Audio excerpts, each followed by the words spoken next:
Buenos días, querido auditorio de nuestro nuevo canal.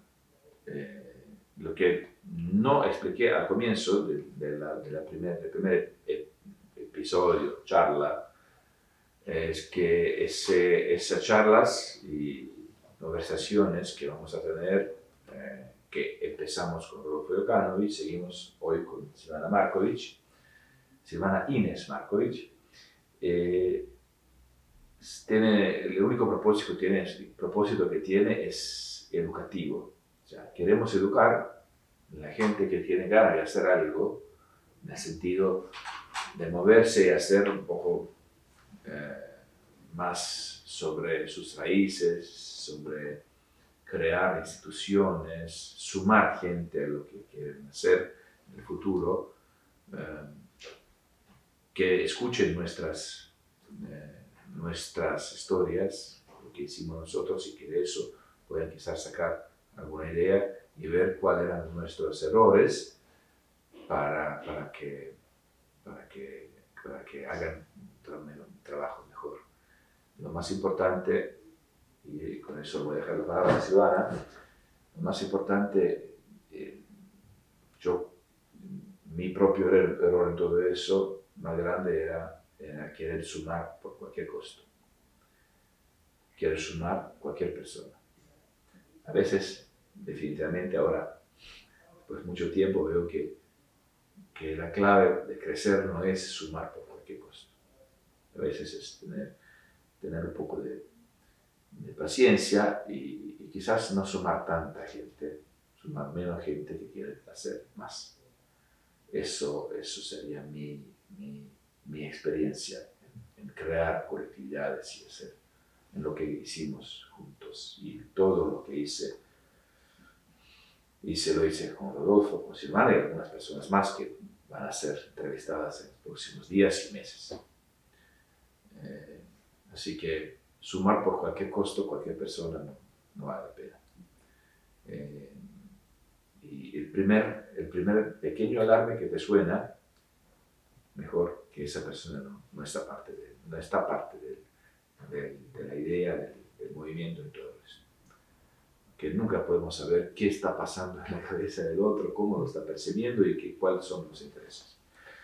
Nada más. De verdad, un gran honor hablar con Silvana Markovic, que Silvana Markovic es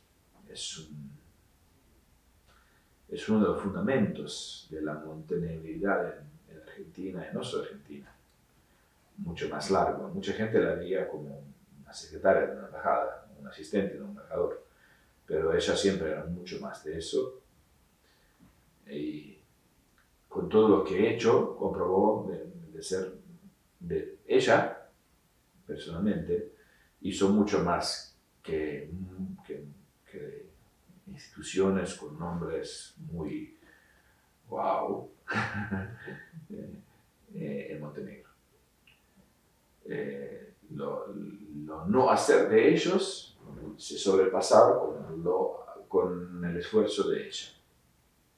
Así que es un gran honor hablar hoy con Silvana. Buen día. Buen día, Barón. Bienvenido. Quería, como primera pregunta, preguntarte, decir que digas algo sobre tu primer encuentro con Montenegro, un poco sobre tu familia, y después seguimos con otras cosas. Perfecto.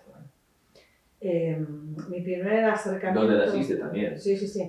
Yo soy de Mar del Plata, provincia de Buenos Aires, nací allá, me crié allá. Mi papá, Emilio Markovic, nació en Tandil, otro lugar donde se asentaron muchos montenegrinos. Icónico para los montenegrinos en Argentina. Icónico, tal cual. Yo soy cuarta generación de descendientes de montenegrinos, pero en casa no se hablaba como mucho, se hablaba como de la ex Yugoslavia, de un tal Tito, no había como mucha información de lo que es rama paterna. Yo por rama materna soy de origen italiano, pero estaba como todo bastante más ordenado. Entonces conocía a todos los ancestros. En 2012, cuando fallece mi padre, yo tengo como ese llamado de ir a buscar los orígenes montenegrinos. En ese momento no sabían que eran montenegrinos del todo, entonces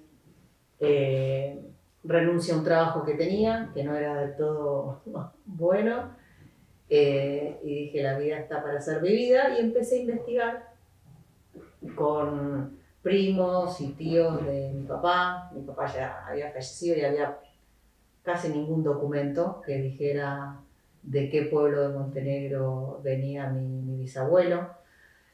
Mis bisabuelos se asentaron en Tandil entre 1910 y 1912, una fecha como imprecisa, pero bueno, antes de la Primera Guerra. Y así fue que en 2012 yo empiezo a buscar por internet. En ese momento ya existían varios grupos, uno de Facebook. Justo esos grupos fueron creados genéricamente por la gente que Los que empezaron con la charla donde lo explica Rodolfo muy bien en la primera entrevista. En la primera tanda de... Sugiero a todos ver primero la charla con Rodolfo, después, claro, como porque para son estar compatibles, ordenado. porque son compatibles. Claro. Ya cuando yo empiezo a investigar, que es el año 2012, 10 años después que empezaron todo con Rodolfo, porque se empezó en 2001, Sí. empiezo a buscar y encuentro un grupo que se llama Montenegrinos en Argentina y otros montenegrinos en habla español, y entonces decidí de ya con un pasaje... Ese español lo fundé yo. Ah, muy bien, claro. Tendría unos 500 miembros cada uno, Sí, entre 300 y 500 cada uno. Entonces yo ya me había decidido viajar a Montenegro sin tener idea cómo llegar, pero bueno, hasta Italia y Venecia sabía, y después bajaría de alguna forma. Entonces, a cada miembro de Facebook le mandé un mensaje diciendo que en octubre del 2013 tenía intención de viajar a Montenegro y que me gustaría hablar con alguien en español o en italiano, porque claramente el montenegrino no lo tenía ni escuchado. Y así fue que empiezo a contactarme con 5 o 6 personas, una de las cuales era Gordon, que me hablaba en español y en italiano, que para mí estaba perfecto porque entendía. En esa época todavía no me perfeccioné en mi español. No, pero a ver, para mí era fantástico porque entendía los dos idiomas, con lo cual era súper claro. Después me hablaban alguien un poco más en un montenegrino raro que para mí era como imposible, no sabía ni cómo traducir, pero bueno, así fue mi primer acercamiento a Montenegro. Y antes de hacer el primer viaje, que yo no tenía ni un mapa, coincide que Gordon visitaba Argentina, Sí. ¿no? Para visitar Con a un familiares. con un equipo de, también visitar familiares, pero con un equipo de la televisión pública de Montenegro que hizo el famoso documental Montenegrinos en Argentina para uso interno en Montenegro, para que se sepa un poco más del tema, como eso también sigue lo que hablábamos con Rodolfo. En esa época ya la gente, la sociedad en general, sabía mucho más del tema de hace 10 años atrás. Sí, sí. Y ese documental, al cual yo fui al final, ahí figuro como consultante, dejo a la gente que me conoce si yo fuera solo consultante, ahí no importa eso. La cabeza mater. Bueno, yo no lo digo. Pero bueno, ahí figura otra gente que ahora, bueno, se tomó todas las medallas. Yo no trabajé nunca por las medallas, así que no me interesa eso. Pero fue un éxito ese documental, se puede encontrar en YouTube. Solo el problema es que está configurado para el público de Montenegro. O sea, hay diálogos en español, pero no pocos. Mayormente son traducciones y cosas así. Pero también sugiero a todos de verlo, muy interesante. Ahí hicimos el giro desde Buenos Aires hasta Madariaga, de Madariaga a Tandil, de Tandil a Chaco. A Chaco. Y en ese momento no se tenía ni noción que iba a haber una embajada, porque también era... Pero hay que mencionar que en ese momento ya funcionaba el primer consulado honorario, con el primer cónsul honorario de Montenegro, de la República de Montenegro. No hablamos de la reina de Montenegro que tenía sus cónsules en el comienzo del siglo, el señor Drago Mićunović. el gran Drago Michunovic, que hizo una gran movida en Chaco, y todo lo que hablamos acá, él prácticamente se puede trasladar a Chaco, lo que hacía él junto con otra gente, obviamente, pero lo lideraba él, sin dudas. Así que, bueno, él ya era el comienzo de una institución. Claro. El famoso cónsul en Chaco, que ahora no es más cónsul. Yo diría un poco serio de un país. Sí. Un país que forma después de 100 años su consulado y deja a una persona trabajar tanto, al final termina una casa de Montenegro en Chaco y lo depone. El primer centro cultural, ¿no? La casa de Montenegro. Voy a dar algunos ejemplos. Por ejemplo, mucha gente no sabe, yo nací en Serbia y amo Serbia, pero eso no me hace menos montenegrino. Serbia dio algunos cónsules de la ex Yugoslavia y en 30 años no los depuso.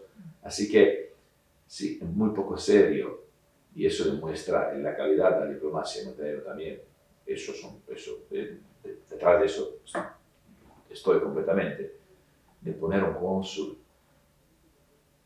especialmente después de todo eso que ha hecho. Que hace muy visible. O poner a algún otro, no importa quién es, pero solo de poner un cónsul vivo, después de todo lo que ha hecho, un poco serio, y eso también un poco habla del joven aparato administrativo de Montenegro, que todavía no asumió sus ansias internacionales buenas. No maduró, digamos. También, de otro lado, no tuvo ni tiempo de madurar, poco tiempo pasó. Pero si no decimos esas cosas, quizás nunca va a madurar. Claro. Eso lo digo en toda buena fe, no estoy criticando a nadie, quiero solo influir, que no pase nunca más. Aunque todo eso que estamos hablando y que vamos a hablar esos días no va a ser traducido en nuestro idioma, va a quedar solo en español, porque el único propósito de eso es educar gente hispanohablantes que tienen alguna conexión con Montenegro, o tienen raíces o Montenegro directas o indirectas, o como quiera, o que le gusta Montenegro también. Claro, sí, porque hay muchos seguidores que no tienen ni siquiera raíces, sí, pero, que quieren más a Montenegro que los que tienen alguna raíz. Hay gente que tiene raíces vascas, que está en las colectividades montenegrinas. Está bien, la gente se siente. También hay montenegros que son activos en otras comunidades. Es una cosa normal, especialmente en ese continente que es un continente libre, de gente libre, que piensa libremente y no tiene las enfermedades que tenemos nosotros en los Balcanes y en esa parte de Europa, en sudeste de Europa, en Europa en general. Bueno, perdóname que te corté. No, es súper importante porque como que nos ubica en el año 2013, que no había ningún tipo de proyecto no había representación diplomática oficial, sí había primer consulado, donde la gente se remitía bastante. Bueno, y Chaco, que yo ahí empecé a entender. Mucha gente en Montenegro no entiende, cuando decían, bueno, abrimos el consulado en Chaco, es lo mismo que vos estás en Montenegro y tenés una institución en Noruega, hablando de distancia. Claro, sí. En cantidad de kilómetros. Cantidad de kilómetros. Así claro. que un cónsul en Chaco no puede hacer nada en Buenos Aires. Casi nada. Bueno, perdóname. No, para los kilómetros de Argentina es como imposible. O sea, imposible de entender para un montenegrino los kilómetros que hay en Argentina. Pero bueno. Sí. Y en esa primera instancia, bueno, que te encuentro a vos, yo termino también hablando en estos documentales. Sí, así como. Sí, vos también. Algo como muy adrenalítico y como muy, qué buen cambio. Y después, finalmente, llego a Montenegro en 2013. ¿Cómo era nuestro primer encuentro? Por favor, eso, con el Rodolfo y todo el resto, por favor, pues eso. Fue como un flash, porque yo por un lado tenía mis amigos, que yo le venía diciendo, sí, voy a ir a Montenegro. Me decían, pero cuidado, que es Europa del Este, que la trata de blanca, que te van a raptar. Y yo digo, bueno, yo estoy grande para la trata de blanca. Me iba a encontrar en un lugar público, pero mis amigos tenían pánico de que me encontrara, aunque sea en capital y en un lugar público, con un desconocido. Y menos que ese desconocido me fuera a hospedar y me abría toda su casa en Montenegro. Entonces, En un primer momento nos encontramos en la Viena, entonces yo llevo todos los mapas de lo que pensaba hacer y cuando terminamos como la charla me dice, bueno, yo tengo que ir a hacer unas filmaciones y me dice, ¿querés venir? Bueno, yo ahí como cual, sin escuchar las vocecitas de mis amigos que me decían cuidado, terminamos subiéndonos al coche de Rodolfo, en el que estaba Milos también. Sí. Y entonces, y ahí llegamos al... Milos que está en París ahora. Ahora está en París, al foyer donde se estaba filmando este documental y 2 horas después yo termino de hablar el documental y me voy a hacer el trabajo, en ese momento estaba como asistente dental, sin entender mucho todo lo que había pasado en poquito tiempo. Entonces ya era como un augurio como muy, muy esperanzador y yo que soy motivada naturalmente como marija. Y después de eso venís a Montenegro, sí. Después de eso, en octubre yo fui a Montenegro, pues esto era en el mes de septiembre del Nadie te 2013. vendió ahí, nada, no pasó nada. No, ni trata de blanca, ni de negra, ni de amarilla, ni ninguna cosa. Pero bueno, y la comunicación de cómo llegar de Venecia a Montenegro eran directamente lo que me ibas diciendo. Porque no había guía de viajes. Por ejemplo, de Croacia había una Lonely Planet donde yo sabía que me tomaba un colectivo en Venecia y llegaba a Croacia. Sí. Pero cuando llegaba a Croacia no tenía información alguna de mapa, colectivo, tren, ni qué algo. Ahora existe por el público, digo, ahora hay todo. Claro, ahora existe. No. Pero es lo mismo que la gente que viene de afuera a Argentina, como que piensa que andamos en sulky. Bueno, no andamos en sulky, pero bueno. Y ese primer pantallazo fue increíble, ¿no? Como todo muy increíble y adrenalínico. Y a fin de año, creo que en uno de estos portales, ¿2013 o fue a principio de 2014? Que sale como que se abría recién ahí. Sí, la embajada. La embajada. Entonces sale la foto de Gordon. Y yo le digo a mis amigos, che, mira. Entonces los felicito, felicitaciones, no tipo de mensaje. Sí. Y bueno, y ahí como que se desató todo en otro capítulo, pero bueno, yo ya empezaba a sentir como más cercano Montenegro, siendo que el idioma no lo entendía para nada, ¿no? En esa época, bueno, muchos de mis amigos que sabían todo eso, Montenegro, con los cuales hablaba y que me ayudaban muchísimo. Mucha gratitud a mis amigos en California, que me apoyaban desde el primer momento. En Estados Unidos tuve mucho apoyo de los amigos en Estados Unidos en todos esos trabajos. Bueno, después toda tu visita a Montenegro y todo el resto, bueno, ¿cómo te sentiste después de la experiencia Montenegro? Y cómo empezaste a percibir a ese país y ese lugar después de tu primera visita y todo el resto que tiene que ver con tu familia? Bueno, para mí cambió. En realidad me abrió como el panorama porque de no conocer nada de Montenegro, el sentir la hospitalidad de gente que me recibía, más allá de vos, que no me conocía de nada, ahí también como empezás a entender que no solo nosotros que somos descendientes de montenegrinos buscamos allá las raíces, sino también de Montenegro miran hacia dónde fueron. Algunos, no digo que tanto, pero algunos miran. Y hay mucha ignorancia también. Exacto. Es lo mismo. Tal cual. O sea, la curiosidad no era común en todos, pero el que era curioso sabía más o menos en qué partes o dónde buscar o a quién preguntar. Entonces eso fue como cambiando como mucho. Eso sí. Después me hubiera encantado conocer el idioma para poder hablar y entender más con cada uno, porque para mí eso sí es fundamental cuando vos conoces a tus ancestros o que alguien de allá hable español o viceversa.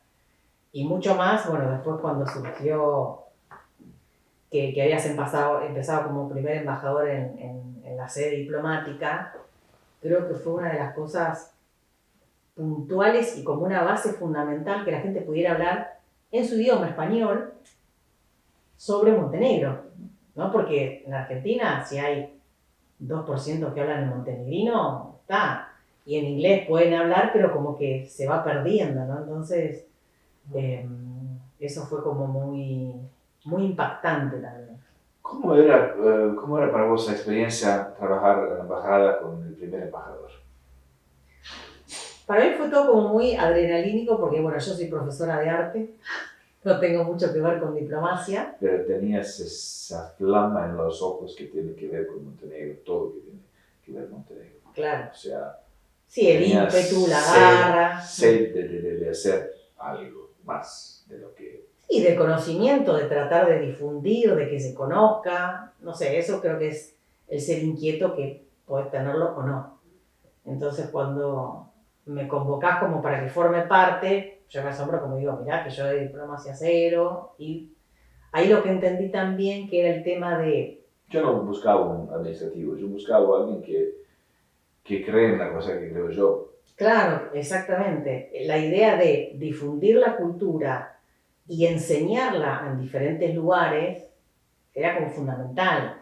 Y la cultura de comidas, trajes típicos, yo que vengo también del ámbito textil, nada, me enloquecí con todo lo que eran los trajes típicos y de hecho después hice obra plástica.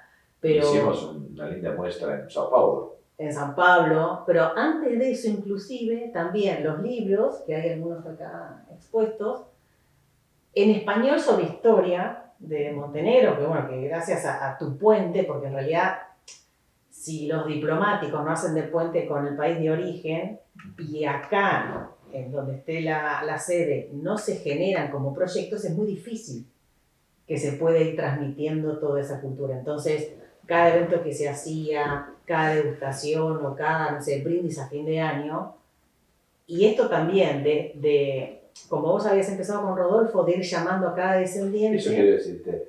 Eso. O sea, vos seguiste a hacer lo que empezó Rodolfo. Exacto. Pero teniendo una institución atrás de vos. Claro, y ahí las reacciones eran bien diferentes, porque... ¿Cómo eran las reacciones? Por ejemplo... si yo te digo, mañana llama a la familia Swisser, o llama a la claro, familia... hoy con Elisabetta, por ejemplo. O Elisabetta Stanisic, sí. Elisabetta Stanisic, una señora que hoy... Mi padrina de mi hija. Exacto. Que la estuvimos llamando durante 6 meses como... No confiaba. Claro, como diciéndole el embajador de Montenegro, bueno, primero explicándole que había una sede diplomática, porque nunca antes había habido una sede diplomática de Montenegro. Sí. Un cónsul honorario sí en Chaco. Entonces, bueno, quisiera reunirse y conocerla, y la mujer como desconfiada, como diciendo... ¿Para qué me llaman embajada? Primero, un diplomático que llame por teléfono para... O sea, no era como algo, no era una lógica. Sí. Hasta que después accedió y entendió la manera tuya de ser, como otras personas también. ¿Cuántas personas así, en ese sentido, genéricamente llamamos en la embajada para reunirse? Incontables, pero... Incontables. Más de 100. Más. Parece mucho más. En 4 años. Sí, no, mucho 500 más. por seguro. Sí. No, y aparte que llamabas a uno y de ahí se bifurcaba a 2 o 3. Y de esas 2 o 3 después recibías o mails o llamadas de gente que tal vez no tenías enlistado para llamar. Pero sabes bien que nunca nadie, no es una manera de que una embajada. No, por eso. Bueno, en mi caso, como yo no venía del ambiente diplomático, no estaba formateada. Pero después tuviste la ocasión de trabajar con otros embajadores y viste que no. Exacto. Sí. Inclusive en otras embajadas de otros países había mucha más frialdad, como que... Sí, bueno. Sí. Era siempre abierta, aunque era una embajada humilde, ¿no? Nosotros no teníamos con qué trabajar tampoco. Claro. Hay que decirlo bien, ahora se puede decir. En esa época nosotros hicimos de todo para que la gente tenga la imagen que era una embajada entera. Que tenemos todo, no teníamos el auto llegó. No había computadoras durante muchos. El primer año, no sé. No, estaba el departamento, el lugar alquilado sin muebles. Sin muebles, sí. Al pelo. Nadie quería comprar los muebles. O sea, bueno, no quiero abrir esos temas. Claro, sí. Pero funcionábamos con nada. Como, qué sé yo, nómades. Con ímpetu y ganas de funcionar. Pero en eso poco tiempo logramos de fomentar 7 o 8 comunidades, no solo en Argentina, y abrir otros 2 consulados en esa época, y de establecer relaciones diplomáticas, o sea, De acuerdo. dar cartas y todo esto y empezar formalmente la vida diplomática con otros 3 países. Exacto. Así que fue de verdad un trabajo Titánico. titánico. Sí. Titánico. Y siempre la gente, yo me acuerdo, eso tiene que ver conmigo, siempre me acuerdo que iba a las reuniones de los embajadores y bueno, todo con choferes y todo el resto, y yo cuando salgo me tomo el teléfono y me hago como si estoy llamando a mi chofer. Claro, era un Y taxi. de ese lado estoy parando un taxi. Claro, sí, En mi casa. Y bueno, pero todo eso tiene su charme y su... Sí. Es Sí, pues el chofer llegó, bueno, el coche. cuando sabían que yo me vaya, Ahí ahí vino, llegaba el claro. coche y el chofer. Pero bueno, yo nunca lo tuve, pero no importa. Me pienso que todo eso no tener me impulsó de trabajar más. Yo me acuerdo de la primera vez que entré en pánico cuando vos empezabas a hacer los viajes protocolares y tenías que viajar a Ezeiza. Yo digo, ¿a quién le contrato para que lo vaya a buscar? Porque podés contratar un remis, un taxi, pero ¿cómo te aseguras que lleve? Y cuando empezaba a entender la importancia de el cuidado que hay que tener para con un diplomático y todos los resguardos, yo no podía entender nada. Pero una pregunta más. ¿Cómo reaccionaba mayormente la gente cuando vos llamabas, buen día, esto es la embajada de Montenegro y el embajador quiere verla? No, ninguna podía creer. O sea, de entrada era desconfianza, después algunos accedían un poco más fácil, pero como que trataban de asegurarse porque no entendían por qué. Entonces, yo trataba de explicar un poco la intención, como de ir aunando diferentes familias, y ahí es como que venían un poco más relajados a las charlas. Pero no era como algo habitual. No, obviamente. Entonces, pues la gente tiene como una imagen de lo que es embajador y diplomacia, que a veces como algo intocable. Intocable o que se pasa de polite y que al pasarse de polite no se hace nada. ¿No? Como, entonces, que alguien llame, después la charla se concrete y que después se vayan haciendo diferentes eventos donde se comunica vía mail todos los eventos para que participen. La reunión también que se hizo a nivel grande de diferentes comunidades, o sea.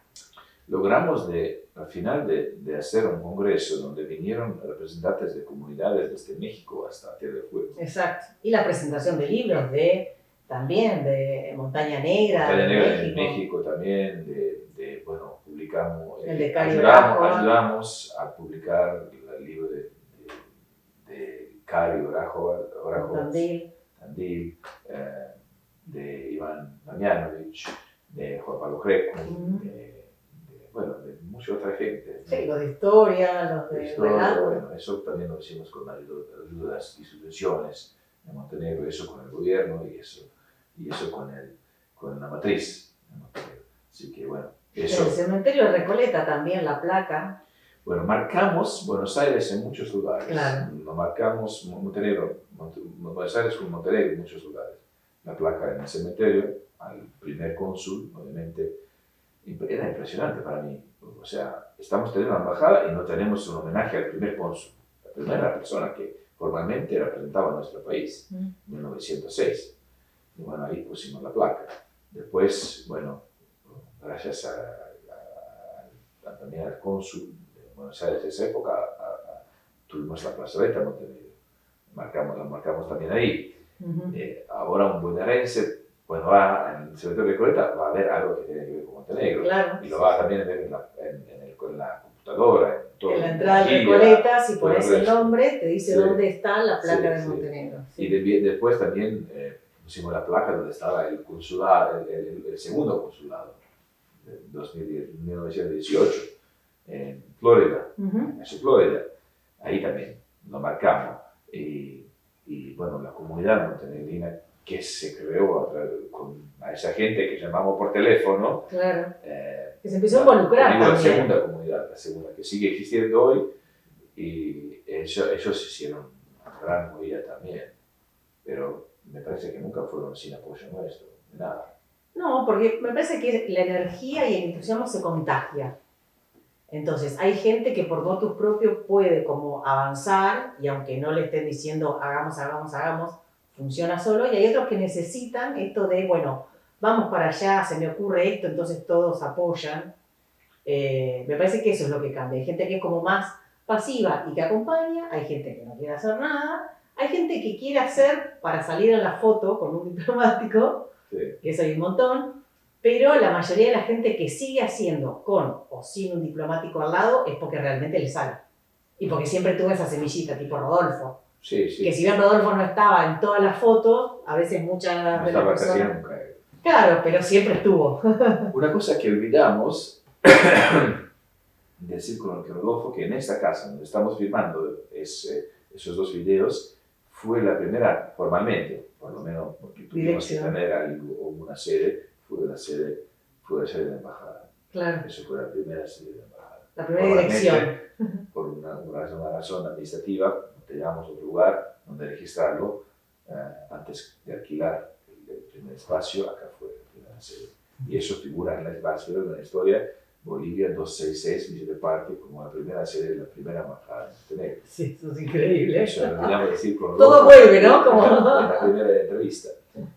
Porque él se ofreció, lo pudo hacer también en casos de otros, pero algunos tenían miedo. Claro. Pensaban que yo, o sea que la semilla generadora siempre está acá. Siempre está acá la semilla generadora, siempre está acá y no busca interés. Claro. También era testigo que a Rodolfo fue ofrecido de ser primer cónsul honorario y él dijo que no sabe nada de eso, no va a trabajar sin eso y no aceptó porque bueno, no es una persona que se mete. Ahora podemos hablar con él también sobre él cuando no está acá. Hace, pero no se claro. Figura, no se mete. Sí. Y bueno, él es quizás uno de los fundamentos más estables de todo lo que se hizo en todos esos años y que se está haciendo, aunque están profundamente en la sombra, claro. Pero por su elección, obviamente. Y no quiere influir en muchas cosas, quiere ayudar solo. Para vos, el momento más importante, bueno, quiero decir también que vos trabajaste también mucho en la cultura y bueno, tenías el beneplácito de mi parte full en todo lo que querías hacer, hacías ¿cómo se llama? Cosas que tenían que ver con Montenegro, cerámicas de madera, de todo, escudos de Montenegro. Siempre tenías un proyecto, porque no teníamos recursos, lo hicimos ahí, financiando por también amigos como Nicolás Ugasovic, amigos que estaban ahí cerca de nosotros y con nosotros solos. Yo también financié muchísimo más de mi bolsillo, un montón, no sé cuántas. Claro. Casi no hay proyecto en el cual yo no puse algo personalmente, pero eso es de menos, pero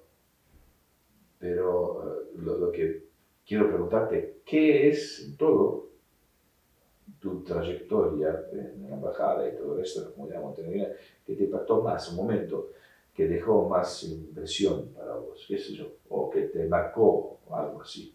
¿Qué puedes destacar? Creo que el cambio de recorrido, pues, por ejemplo, con todo lo que veníamos trabajando y el ritmo, que vos tirabas una idea y yo la subía y la potenciaba, yo tiraba y vos la subías y potenciaba, en esa dinámica que uno se acostumbraba a trabajar, donde los proyectos iban saliendo, ¿no? Por ejemplo, cuando tenías que hacer diferentes visitas y no tenías que ofrecer a otro embajador, ahí surgió la idea de hacer los escudos de Montenegro como souvenir, porque digo, no había pines, no había banderas. Si no yo había... pedía a Montenegro que me hagan eso. No, claro.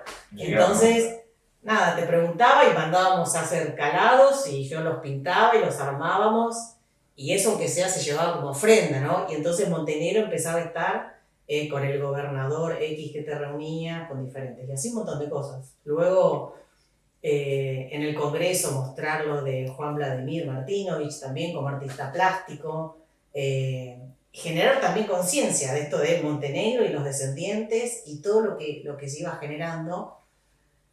Entonces, me acuerdo que con toda esta trayectoria de movida cultural, que es lo que la gente un poco ajena a sus raíces más se engancha, ¿no? Porque también los cursos de lengua montenegrina iban, pero como era en capital era poco, pero en todo el resto que eran muestras y presentar, claro. Arte de todo tipo. Arte de todo tipo, inclusive el proyecto que nos quedó pendiente de hacer juntos era el del primer ciclo de cine montenegrino, que ese iba a ser, ya estaba pactado, veníamos trabajándolo durante todo 2018 en el Cine Amigos de Bellas Artes, o sea, un lugar emblemático donde se pasa cinearte. Eso no logramos. Bueno, yo tuve que irme, bueno, no veían la hora que me vaya yo. Claro, pero bueno, en 2017 habíamos plantado la primera semillita en el Cine Gumont con la primera película montenegrina que vieron más de 2.000 personas. Un día me llama un amigo mío del cual tengo mucha estima de Estados Unidos y me dice, ¿es posible que van a dejar que vos te vayas de Argentina? Digo, me parece, dice, yo digo, me parece que no ven la hora que me vaya. Claro. No pueden esperar un momento. Si pueden ahora sacarme con todo, con la nena recién nacida al mar, me tiraron. Porque, bueno, no es lindo tener una embajada que hace cosas genéricas, mientras muchos otros, no digo todos, obviamente había otros que trabajaban muchísimo también, seguramente, no tengo dudas, no conozco cuál, pero seguramente había. Como mucha visibilidad en poco tiempo. Demasiada visibilidad. Y a esa visibilidad vos agregaste un montón. ¿Alguna vez tenías la sensación de trabajar con tu jefe o con tu partner de trabajo? No, partner. Bueno, total. Sí, no. Y bueno, al final lograste de hacer el ciclo de cine montenegrino. Al final yo seguí con el proyecto. Era un esfuerzo enorme. Un esfuerzo enorme porque... Meses de traducciones y eso quiero decir. Exacto. Meses de traducciones genéricas también. Genéricas y en principio también porque ya con un nuevo diplomático, yo totalmente entusiasta, presento un proyecto que venían dando, es como cambia el gobierno, pero bueno, hay proyectos que siguen funcionando y uno espera que si la persona que viene también es de Montenegro, como que, uy, qué bueno, que siga algo. ¿Es verdad que te quedaste sin trabajo después de eso? Sí, yo creo que tuvo que ver uno a uno. Pero bueno, nunca entendí mucho el proyecto. Nadie puede entender. No. Mucho, pero bueno. Pero el finalmente... hecho es que después del ciclo de cine te quedaste sin trabajo en la embajada de Montenegro, donde dejaste toda tu vida. Claro. El ciclo finalmente, como cae en pandemia, o sea, se trabajó todo 2018, 2019 con las traducciones, y ya en 2020, en marzo, nos habían confirmado en el Bellas Artes que se hacía el ciclo especial para Montenegro. Entonces, claramente yo ya venía comunicando todo en el 2019 al nuevo embajador, que me decía que sí, que bueno. Hasta que en un momento me dice que él nunca había dado el visto bueno, nada, algo que durante un año me decía que sí, entonces yo le pedí disculpas si había hecho algo que lo hubiera ofendido. No entendía cómo fomentar acá el cine, y siendo que yo estoy en el ámbito también del cineclub, y que en los cineclubes nadie había visto películas de Montenegro hasta el 2017 que proyectamos la primera que vos habías estado presente, sí, en el Gumont, y que después la gente me seguía contactando de cuándo se dan nuevos cines, porque cultura es mucho más que un diplomático. Y toda la comunicación con los directores de cine, todo eso lo hiciste vos. Claro, yo como Silvana. Y ayudaba con Yelena y con vos, que me contactaban con gente de allá, y que también que él, no recuerdo bien cómo se llama el lugar que aúna a todos los cineastas, que ellos hicieron el esfuerzo de hacer la traducción al español, porque yo decía, yo Silvana no cuento con fondos para hacer la traducción del montenegrino al español, que si es la primera película, la de Iván, ¿no? De Blackpink, hicimos la traducción junto con Yelena. Sí. Que Yelena ya hablaba muy bien español, entonces teníamos los textos y fue todo embarazada. Embarazadísima como vos ahora. Y acá, y las dos entusiastas. Todos venimos recargadas. Las y dos bueno, entusiastas. Viene un administrativo y no sé si es por eso, me parece que un administrativo no le gusta que alguien está haciendo algo porque quizás no lo entiende o no quiere que se haga y te echa del trabajo. O capaz que tenía no sé, la notificación del otro lugar de no hay que mover nada. Sí. Bueno, nosotros no podemos hacer conclusiones, pero Exacto. Nunca entendí. algo raro pasó. Exacto. Nunca entendí. En marzo me confirmaron lo del ciclo de cine y en julio, de un día para el otro, recibo una nota yo en idioma eslavo diciendo que muchas gracias por los servicios prestados y al día siguiente, chao. Bueno. Obviamente, más allá del shock y plena pandemia, donde acá nada, no se podían hacer diferentes cosas, yo me contacto con el diplomático diciéndole que la Convención de Viena tenía como diferentes cuidados, bueno, no hubo manera, nada, obviamente me abrí. Yo quiero poner como dos líneas abajo de todo eso. Es decir, que después del ciclo de cine, y que fue un éxito, Se hizo vía streaming. Vos fuiste despedida de la embajada. Antes, porque el ciclo de cine finalmente, a mí en julio, el 1 de julio ya no me dejan ingresar más a la sede. Digamos que junio fue mi último mes. Y el ciclo de cine finalmente con la pandemia, que era el primer año 2020, se termina estrenando en agosto del 2020. Y que con el apoyo de la gente del Cineclub, de toda la gente que me conocía, que yo iba del Cineclub, se pudo hacer el ciclo para que toda Argentina lo vea. Cosa que si hubiera sido presencial, se veía solamente en Buenos Aires. Sí, mejor. Y luego, o sea, cuando se hacía este ciclo de cine, que yo lo posteaba en el Facebook de montenegrinos, en el grupo de montenegrinos latinos, la gente de otros países, de Uruguay, de Brasil, de Chile y de Perú, querían que el ciclo fuera ahí. Entonces yo les decía, yo les puedo indicar cómo, pero tienen que hacer ustedes las gestiones porque vos, la geolocalización era argentina. Escuché que estás ayudando a que se organice algo en septiembre ahora. Exacto. Ahora estamos en agosto, en septiembre estás. En septiembre, que ya venimos desde... En realidad habíamos empezado un poquito en 2018 con vos. Sí, bueno. Después pasó un montón de agua bajo el puente. Imagínate si todos estos años fuimos siguiendo trabajando. Y ya Montenegro tendría más kilómetros. Sí. Y sí, finalmente en febrero retomamos con Iva Stanisic, una joven artista montenegrina. Que la están trayendo en Argentina. Estamos trayendo en Argentina. La idea era que esté varios meses, pero bueno, puede estar un mes. Entonces yo me contacté al ser independiente y silvana, sin tener respaldo, como una descendiente de montenegrina entusiasta y artista plástica que quiere seguir moviendo. Entonces me contacté con las colectividades y va a exponer en Río Grande y Ushuaia, a través de la colectividad con Patricia Cárcamo. ¿Te contactó la embajada? No. Bueno, no, de hecho... Entonces estás trayendo un evento cultural. Un evento cultural en Argentina que tiene todo que ver con Montenegro, porque yo conozco las obras de Iva. Iva pinta mayormente, entre todo, otros viejos montenegrinos, y no nadie te contacta. No, lo que estamos haciendo es, o sea, yo estoy como coordinadora y con Mónica Abranovich de Cruz Alta y Estela Armijas de Altagracia en Córdoba, o sea, la muestra va a estar en Río Grande, Ushuaia y en Córdoba. La idea era que esté en Capital, pero no da el tiempo y acá es más difícil conseguir lugares. Pero bueno, por ejemplo, en Cruz Alta, Mónica es directora de un colegio secundario. Entonces, ellos ya empiezan a hacer investigación de Montenegro. Y si bien el colegio no es una galería, van a estar en un gran aula todas las obras de Iva, en otra gran aula las obras que yo presento de trajes montenegrinos como para compensar. Y según entendí, la persona que está actualmente como en la municipalidad es de apellido montenegrino, que ha sido invitado a la inauguración protocolar. Entonces a Iva la están recibiendo.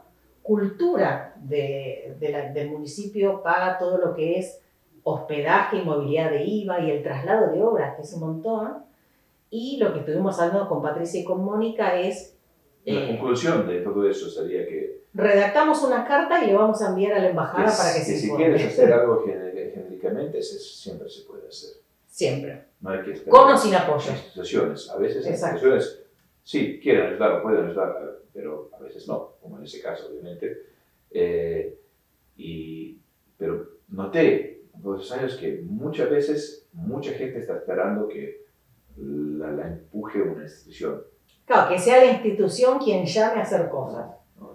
Y La comunidad de un país, en otro país, tiene que ser genérica siempre. sí. Y tiene que ser Autogestiva, también diríamos autogestiva. acá. Sí, autogestiva. Eso sería la palabra justo, Sí. perfecta. Por ejemplo, la comunidad armenia argentina fue siempre fuerte antes de que Armenia renovó su independencia. Claro. Cuando hablé con mi amigo Joza Orlicha, que es un gran activista de la comunidad croata, muy amigo mío, yo le pregunté cómo Croacia logró son sus palabras, cómo Croacia logró de tener tanto marketing en Sudamérica. Gracias a nosotros.